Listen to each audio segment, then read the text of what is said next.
Je suis descendante d'esclaves. Mes aïeux appartenaient à un propriétaire d'une petite île de la Désirade qui est juste à côté de la Guadeloupe. Et c'était un planteur de canne. Ce qui est un peu... et ce qui se voit moins, c'est que je suis aussi descendante de maître. Ce même planteur a eu un fils naturel qui l'a affranchi. Et il se trouve que la personne qui l'a affranchi se trouve être aussi mon aïeul.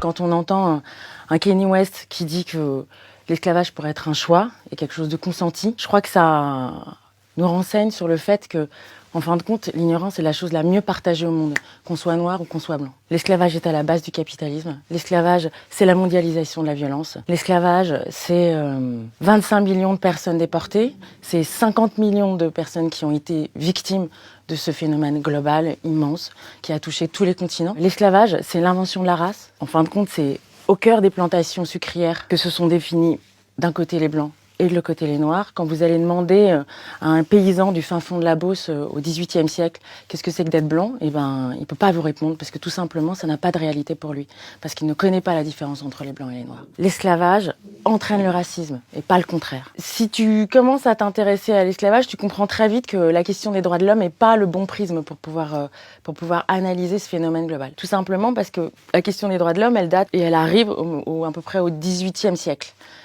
Au moment où tu as la Révolution française qui se met en place. Et du coup, pour analyser un phénomène qui, lui, est multimillénaire, il faut forcément que tu prennes des éléments qui sont cohérents pour les gens qui sont en train de mettre en place ce phénomène.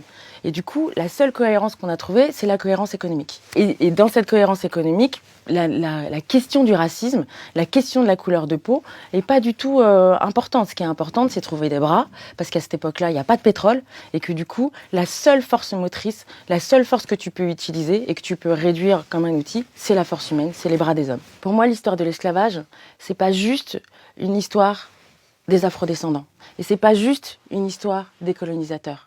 Pour moi, l'histoire de l'esclavage, c'est une histoire commune. C'est-à-dire qu'on est tous les héritiers de ces systèmes d'inégalité. On le porte tous en nous parce que ce système d'inégalité est à la base de nos sociétés modernes. Et si on veut pouvoir dépasser cette barbarie, il faut tous qu'on l'accepte, parce que c'est en l'acceptant qu'on peut mettre en place une société sans discrimination et surtout sans colère.